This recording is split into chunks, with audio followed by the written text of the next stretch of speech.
Good morning. Makes a difference, doesn't it?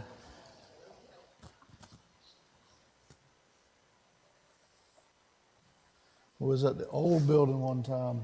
We had a black speaker from Tampa come up, and he got started, and the guy in the back waved his hand and says, "Brother, you're not on." He says, "This mic might not be on, but I'm on." So, and he was. Good morning, and glad you're here. We are going to finish up today with our chosen. And can anybody tell me what we've talked about so far? Huh? Chosen, yeah. That was a giveaway there. Anybody else? What we talked about chosen? First lesson was about you were chosen because you are a special person, and you ought to feel like a special person because God has chosen you, right? We looked at Jesus said there's few chosen, or many. There's many out there, but few are chosen. Okay, so we talked about how special that is, that you should be a chosen person of God, right? And then what did we speak about next? Put a little damper in what we was going to talk about being chosen. That was last week, yeah. First off, we talked about some blessings that goes with being chosen and some woes that goes with being chosen, right? But last week was, remind us again what we talked about? The responsibilities of being chosen, okay? And that there's some responsibilities that goes with that. I want to look today, actually I want to remind you of one more thing. In those responsibilities we had to be more, we had to do more, we had to take more, we had to give more, we had to love more. We had to love all and be kind. Those were the things that we talked about last week, all wrapped up into one, okay? This week we're going to look at a few different men of God. Those that were chosen of God. If you have a Bible and you want to turn there, I'm going to read some scriptures, but it's going to be scattered all through. 1 Samuel, the 9th chapter is where we're going to start. We're going to start with a man named Saul, King Saul. What happened towards the end of the Judges? Samuel being the last one. Why wasn't there any after Samuel? There's no judges after Samuel. Huh? They wanted a king. Yeah. Yeah, we want to be like everybody around us. We want a king. And if you remember in that Samuel was all upset. God said, "Don't worry about it, Samuel. They're not rejecting you. They're rejecting me." And so from that point, he goes after Saul, basically. So Saul, he is the son of a man named Kish. There in the first verse of the 9th chapter.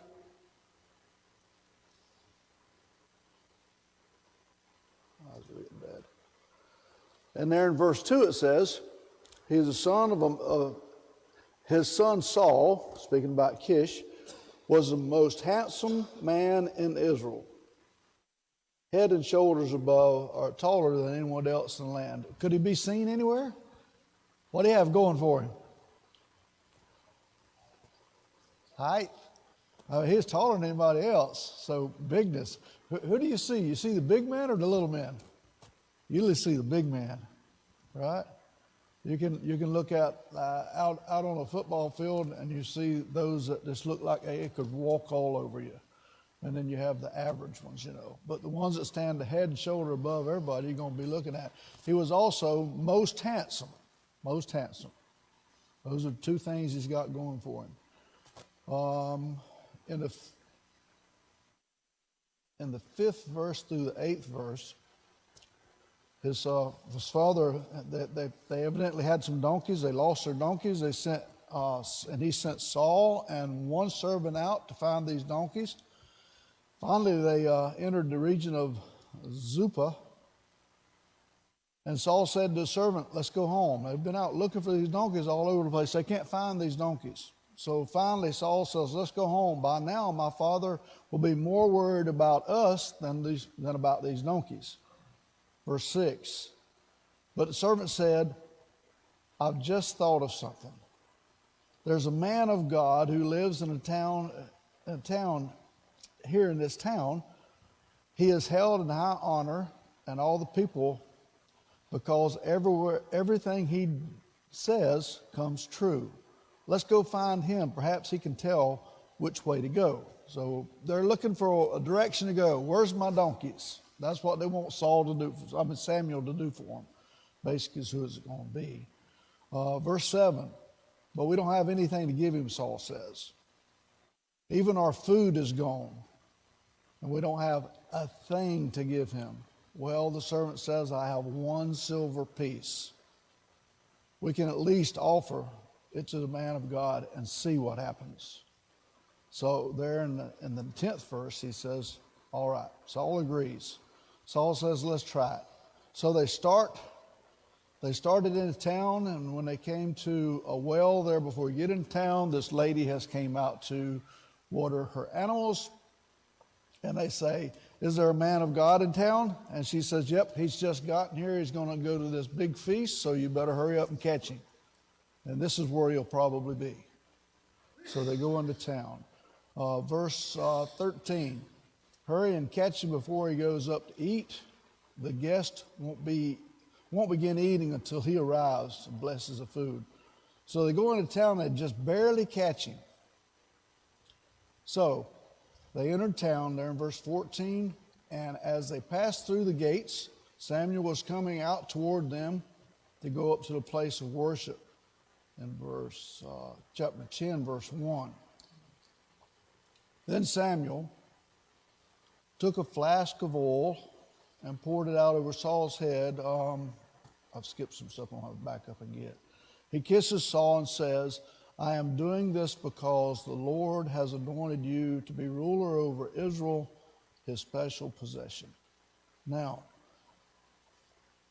as they go into town, they just happen to pass Samuel. Saul and his servant happened to pass Samuel on his way to the feast. Okay, here's my questions. So, is this just a lucky meeting? A lot of different things fell in place here for it just to happen. And I'm just asking if it's what we would call a lucky meeting.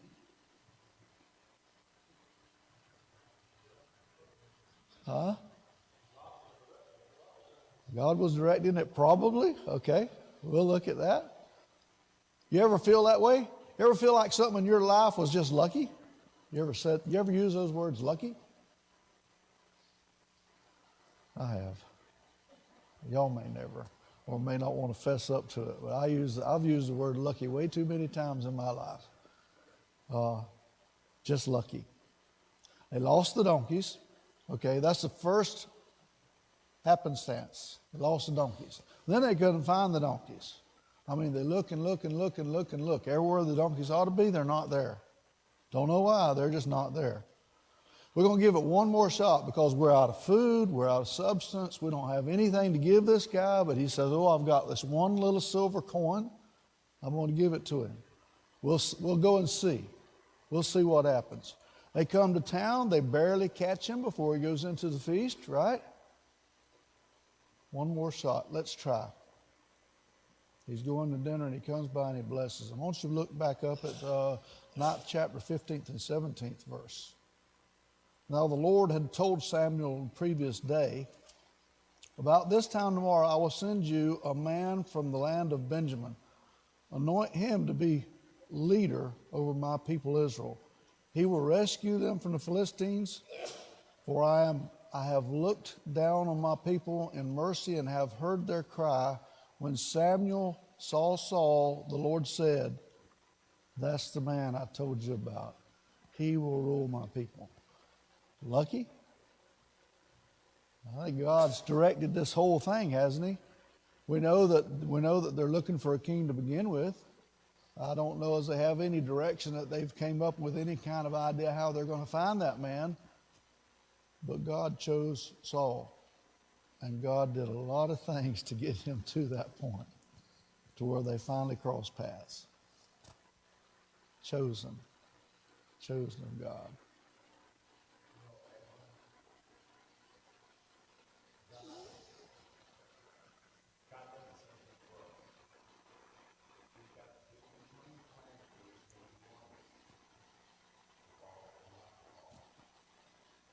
Yeah.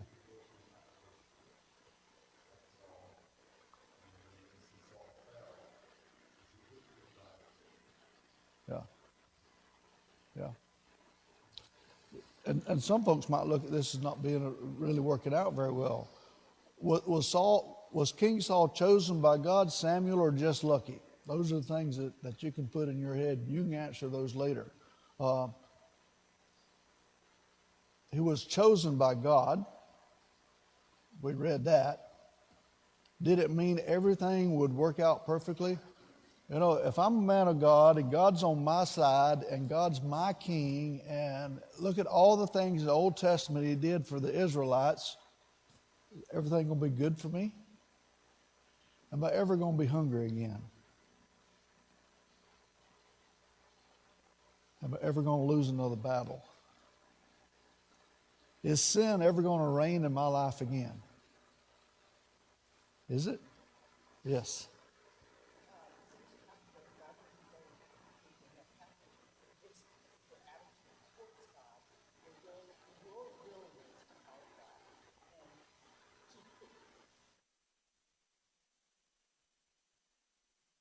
His will, not my will.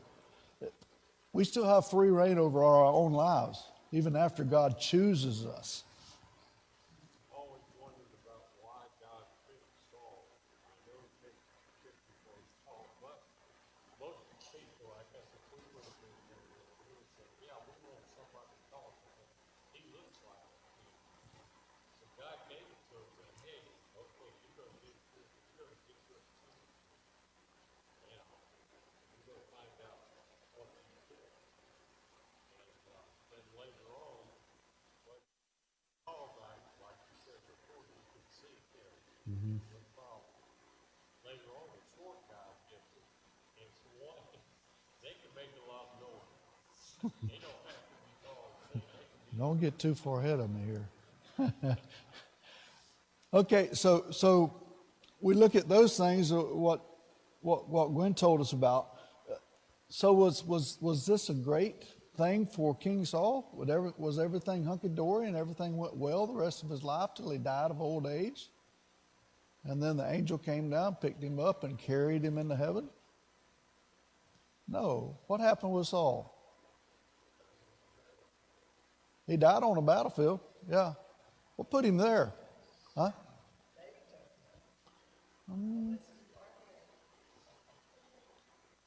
What's the first thing that went wrong in his life? Pride did get him. Well, what was the first physical thing that he did that was wrong that we can read about?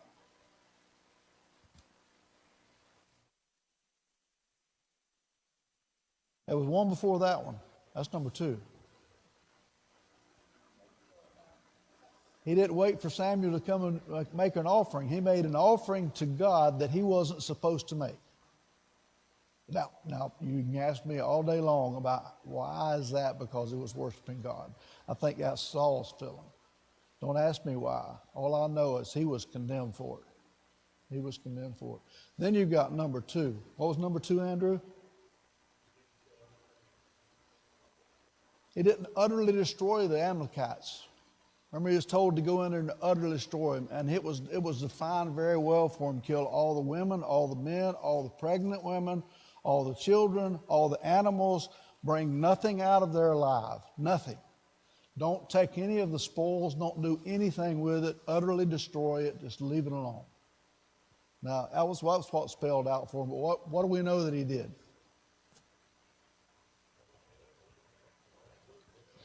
Brought the king back to torture and brought the animals back to sacrifice to God.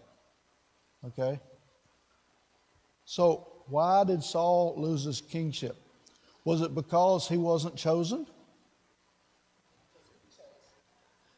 God chose him.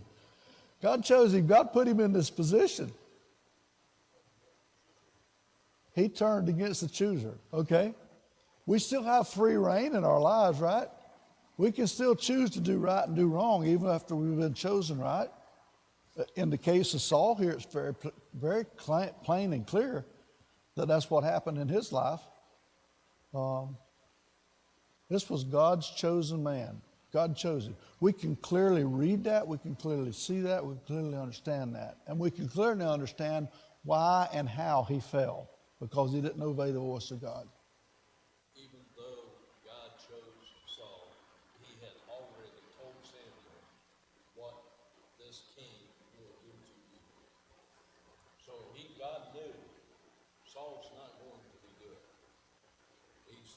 He had good qualities, and he had humility early on, and yet God also said what a king is going to do for you. A king. I don't think he was defining Saul. I think he was defining what was going to happen with the kings. Because it was more than one king. I got one right here, and then I'll get you. I think Saul was chosen for two reasons. Number one, because he was able to accomplish some of the things God needed him to accomplish. And number two, most importantly, he is a great example to us. When God says to do something, we do it exactly as he says, and we don't veer. Where do we learn that? We learn that from Saul. That's one of the men we do. Yes, sir. The descriptions of Saul are what? He's tall and he's handsome. Yeah, there's no, Saul is very intelligent. There's no, Saul is faithful and loyal to God. There's no, character descriptors of Saul when we're told why he was chosen. And so when you go to chapter 10, you see Samuel kind of outlining everything about why he was chosen or the downside of selecting the king. He says, today you've rejected your God, who saves you from all your comforts and distresses, and instead of set a king over us. So on some levels, I think that Saul was chosen because he was a direct reflection of what the Israelites wanted, and they got what they wanted. Was it good? Could be. It was a lesson learning scenario for sure. Okay.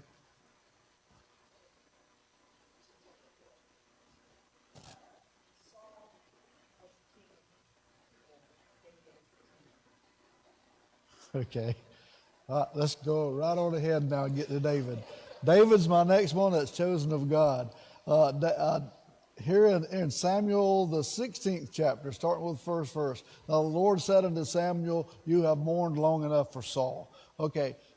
Samuel had feelings for Saul. Samuel mourned that things didn't go well. Samuel mourned that things for God's kingdom wasn't going well. Basically, if you ask me. But here he's told, he said, you've mourned long enough. I have rejected him as king over Israel, so fill your flask with oil and head towards Bethlehem. Find a man there named Jesse who lives there, for I have selected one of his sons to be king. But the Lord said to Samuel, don't judge by his appearance or his height. Now, he may have chosen him by his height and by his appearance to teach Samuel, okay, here's how you choose somebody. Okay, and it's not to choose him by how he looks and his height. To finish that verse out, the Lord says, the Lord doesn't see the things the way that you see them. People judge by outward appearance, but the Lord looks upon the heart. And Jesse told his son Abaniah to step forward and walk in the front of Samuel. But Samuel said, this is not the one the Lord has chosen. Next, Jesse summoned Shimei. Maybe that's how you say it. I'm not sure. It's not happening for me. Yeah. But Samuel said, neither is this the one the Lord has chosen. Verse 10, in the same way, all 7 of Jesse's sons were presented to Samuel. But Samuel said to Jesse, the Lord has not chosen any of these. Then Samuel asked, are these all the sons you have? Jesse says, there's the youngest still. Jesse replied, he's in the field watching the sheep and goats. Send for him, Samuel said. We will not sit down to eat until he arrives. So Jesse sent for him. When he was dark and handsome, so he was good looking basically, and beautiful eyes. And the Lord said, "This is the one, anoint him." Okay, so you got all these sons that come before him. He's got 8 of them, but after he puts the 7 before, he says, "That's all I got." It can't be right. You got one more somewhere. And sure enough, it's the little one. The runts. He was the runt of the family, the youngest of the family. Let me ask, from this point on, now that he is anointed of God to be king, is it all ease for David? A bed of roses? Everything goes hunky-dory? No more war, no more fighting? God fights all his battles for him? He never gets his hands dirty again? Is that the way it is for David? No. Being chosen of God doesn't mean that you've got a life of ease coming before you. That's the point that we tried to make last week when we said that all these other things are things that you've got to do that nobody wants to do. Love your enemies. Give to those who ask, it won't give back. Help those who don't want to be helped or don't want you to help them or whatever it is. There was a lot of things that we looked at last week. David was a king of what? There's a lot of war went on in his life. War after war after war. He was always faithful to God's word though, right?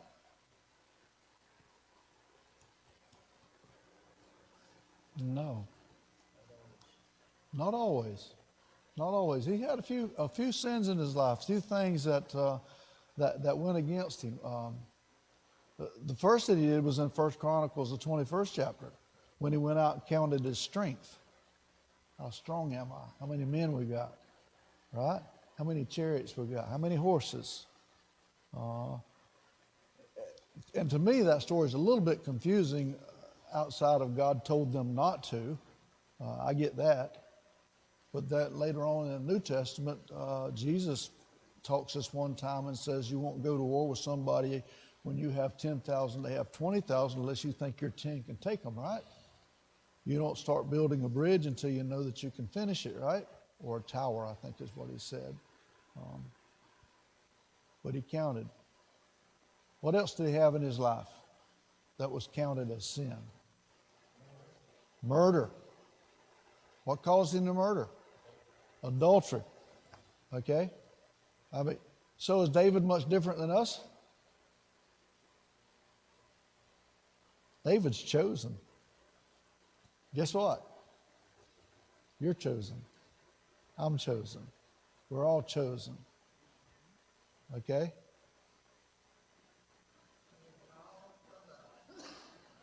We can all flub up.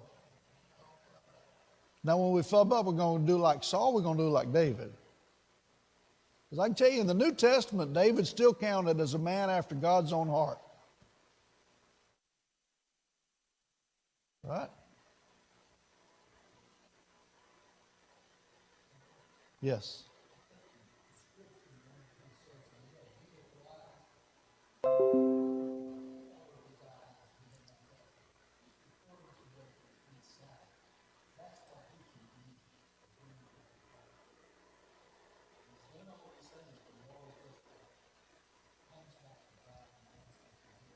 Yeah. Yeah. You never really see Saul do that, do you? Never really see Saul do that. But I want you to remember, both of them were chosen by God directly. Both of them were anointed with oil. Okay? I don't know. I've never been anointed with oil, so I don't really know what that's like. But I do know what it's like to be buried in baptism. To be buried in baptism. Chosen of God. Special. Special. I want to look at some other special people in the Bible. I want to stop just a minute. And I said I know my title is Men of God, but I've got one lady that I wanted to look at. Her name's Mary, a young teenage lady. And if you want to read about that, you can go to the first part of Matthew, first part of Luke. Those two describes her pretty well and the things that goes on in her life. My question is, though, is why Mary? Why Mary? Why was she chosen? It never tells us that she was the most beautiful girl in the land. Okay? It doesn't tell us all of those things. It does tell you about how old she was, yeah. But why Mary? You ever thought of that? Why Mary? Why in this time and in this place? Isn't there other ladies throughout the world that could have filled this same spot? I don't know. I might be digging a little too close to where I ought not to be. But these are just things I think about sometimes when I think about Mary and I read that story down through there. Of all the women in the world, he chose one. She's in the right lineage. Okay, so that narrows down to the pool. Yeah, yeah.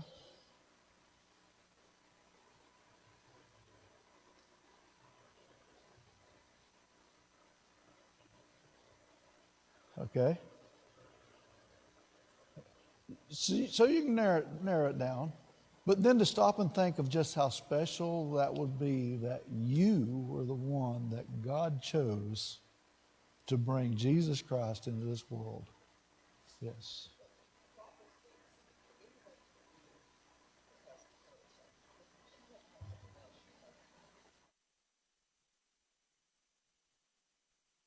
Faith or heart like David? I think her heart may have been a little better than David's. Because we don't read of we don't read of any sin at all in her life. Um, don't know. I just wanted to bring her up because of how special I think that this lady is to be chosen of the whole world. Now we started off with the apostles being chosen. That's where we started this last 4 weeks. We started there with them being chosen, okay? But there were 12 of them. Mary's just one.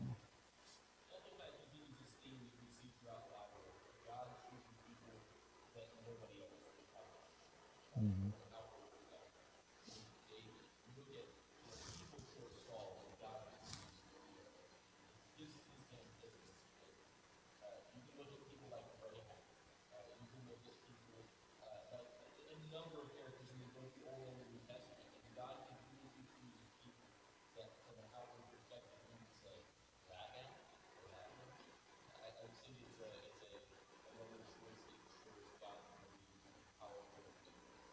Yeah. Look at the lineage of Christ. You got one account in Matthew and you got one account in Luke. One goes from one direction, the other one goes from the other direction. Okay, and you'll see a clear split there somewhere in the middle. I believe it's because one of them follows Joseph and one of them follows Mary. Okay, because get right down to it, there is no blood from Joseph in Jesus Christ, none. He had nothing to do with his birth, except that he married Mary. Okay? But chosen. The chosen of God.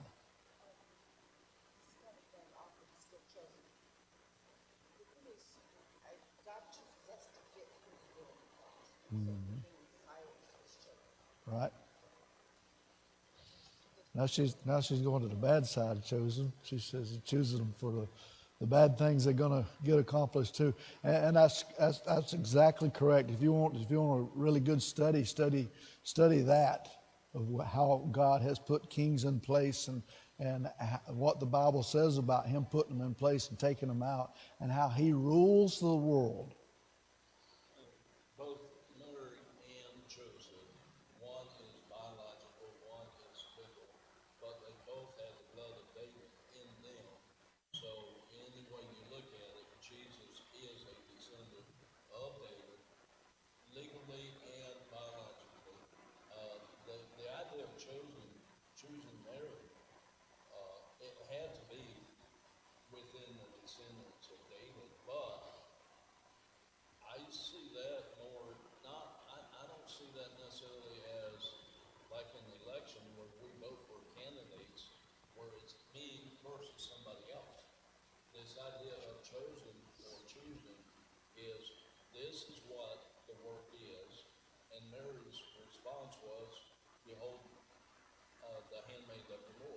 Yep. I'm willing to be your handmaid. I'm willing to take on this capacity, this role, this job.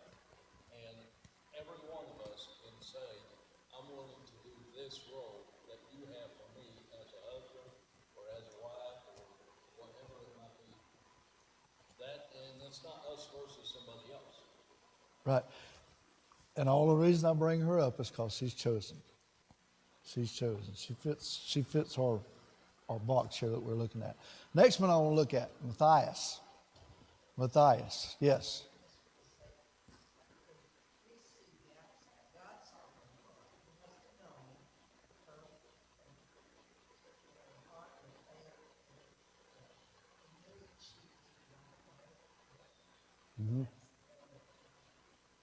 Yeah. Yeah. God can answer why he chose the time and all. That's out of my realm. I just know she's the one he chose. Look at Matthias in Acts first chapter, I believe it is, down towards the end. You'll see that the apostles come together and they say what?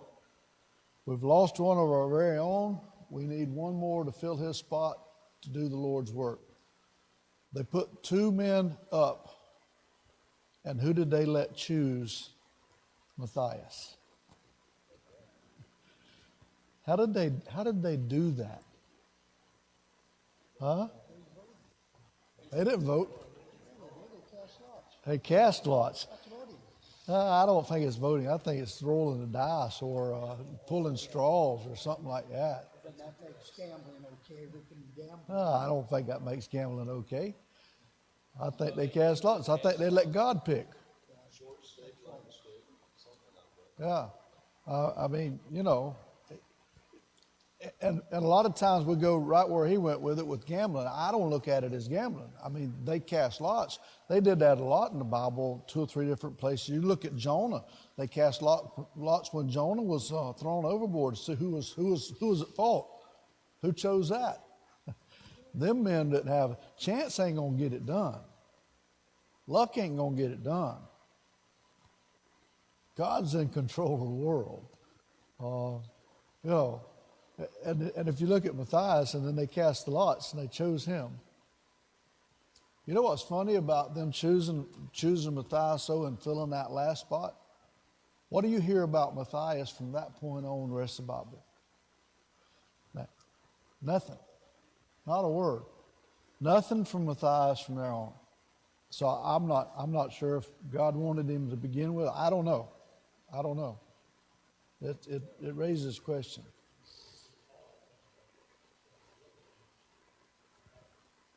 Which leads us to our next man that's chosen, Paul.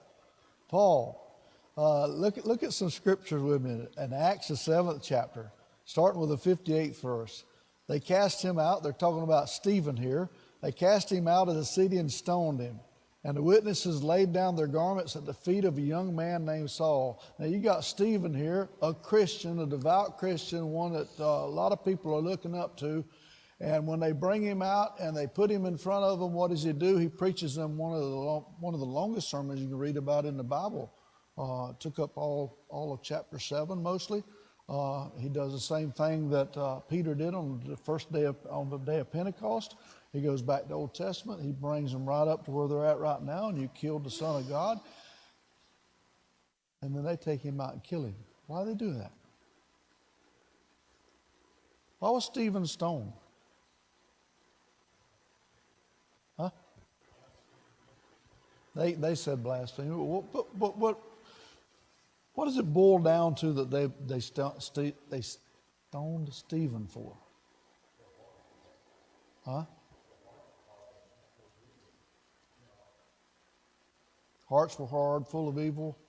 What were they trying to do with Stephen? What were they trying to do with everything else?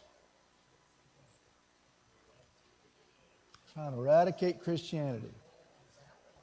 Make an example of, get it out of the way. Send it away.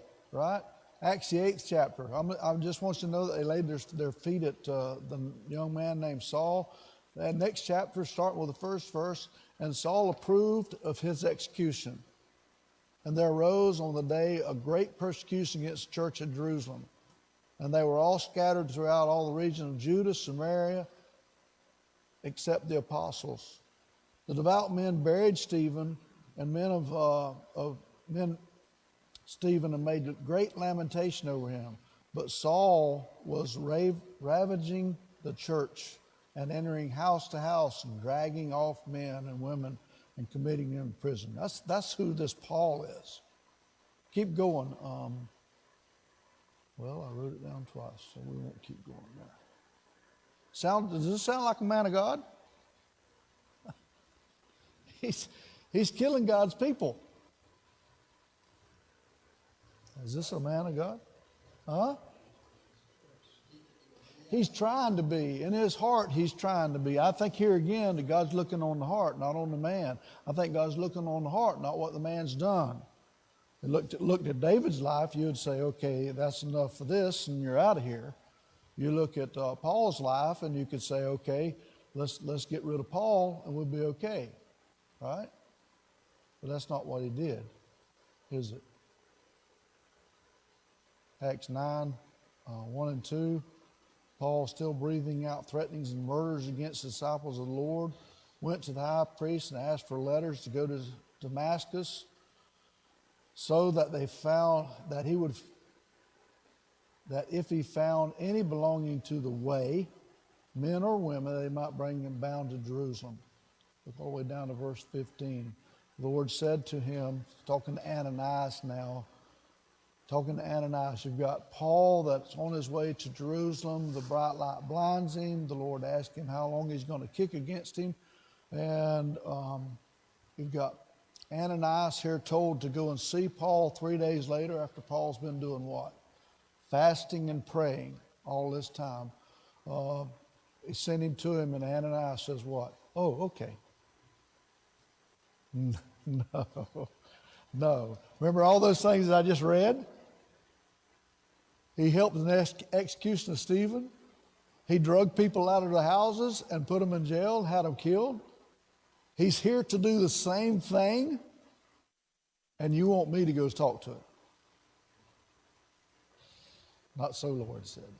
But in verse 15, the Lord said, but the Lord said to him, go, for he is a chosen instrument. Some versions use the word vessel. For he is a chosen instrument of mine to carry my name before the Gentiles and kings and the children of Israel.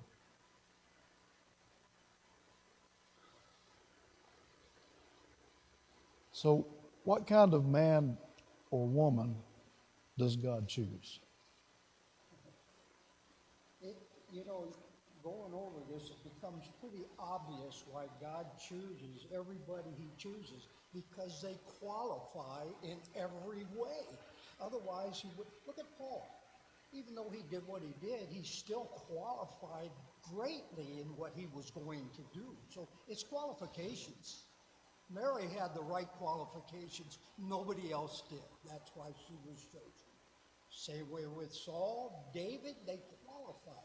We qualify. We love the truth. We love the church. We love everything about Christianity. That qualifies. That's my feeling. Qualification. I hadn't thought of that one. Yeah.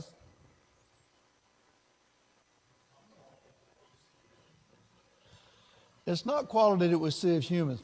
Drew pointed out a while ago about the lineage of Christ, and if you can go back in there and you can see some pretty poor people, you can see some pretty sorry people, you can see prostitutes, you can see those who tricked people.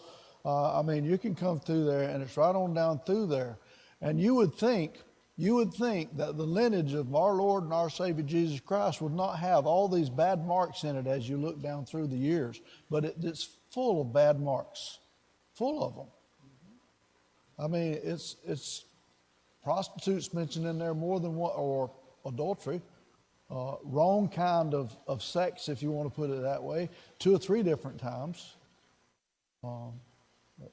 Murder's in there with King David, murderer. There's a lot of bad things, but yeah. So God doesn't choose us because of exactly what we've done or exactly who we are today. I think the message of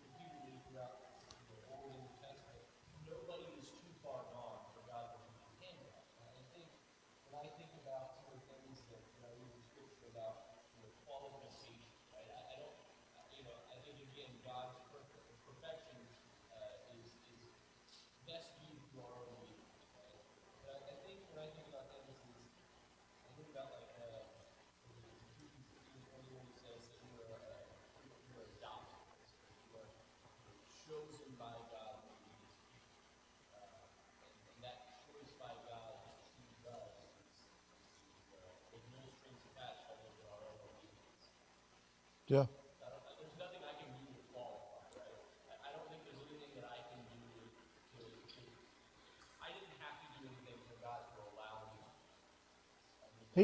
Hebrews tells us that he's not willing that any perish. Any would be any, but that all would be come to repentance. Yes, ma'am. That's right. I'm chosen because I choose him. There comes a point in time that you've got to make a choosing. Am I going to live this way, or am I going to go with the way of the world? Steve. We have to remember who made us. He knows everything about us. Everything. And he doesn't have to give us an explanation of why he did this, why he did that.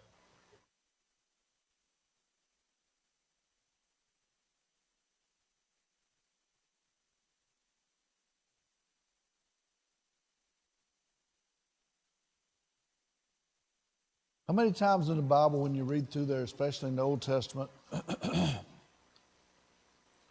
the words or the words equivalent to it, if you just obey. If you just obey. I'm thinking about Jeroboam when he was told and given those 10 pieces of cloth. I'm going to give you 10 of the tribes of Israel. Okay, you're going to be the king over them, and if you'll only obey my will, they'll be yours forever. And he couldn't do that. Most of them couldn't do that. But you hear that all the time. We got to walk through it. He would not push us through the door. Eve could have obeyed. King Saul could have obeyed. The Israelites could have obeyed. The Pharisees could have obeyed. The Judas could have obeyed. Judas could have changed his life after he'd done all his bad things. But he chose not to. So choosing goes on to both sides here. God chose each and every one of them. He chose Saul, he chose David, he chose Mary, he chose Matthias, he chose Paul, and he chooses us today. Stop for just a minute. We got 2 minutes left. I want to remind you some of the verses we already read when we did our first lesson. 1 Peter 9:10. It says there that you are a chosen people, that you are God's very own possession. It says there that once you had no identity as a people, now you are God's people. Matthew, the 20th chapter, 16th verse, Jesus says in there, but few are chosen. Few are chosen. Many are called, few are chosen. Acts 9th chapter, he says there of Saul, for he is a chosen vessel or instrument unto me. 1 Corinthians 1:27, but God hath chosen the foolish things. Also goes down a little further and says he's chosen the weak things. In Ephesians 1st chapter, 4th verse, it says, he hath chosen us before the foundations of the world. James, the 2nd chapter, in the 5th verse, it says, hath not God chosen the poor of this world rich in faith? And then the last one's in Revelation 17th chapter, 14th verse. There towards the end of that verse, it says, they that are with him are called and chosen and faithful. You chosen of God? I'm chosen of God. I just hope the rest of my life I choose him. That's where it's at. I think we've said it, 2 or 3 of you all said that. Anything else before we close out? Oh, thank you very much. Next week, I'm not sure if it's Steve or Jody. One of those two will be speaking next week.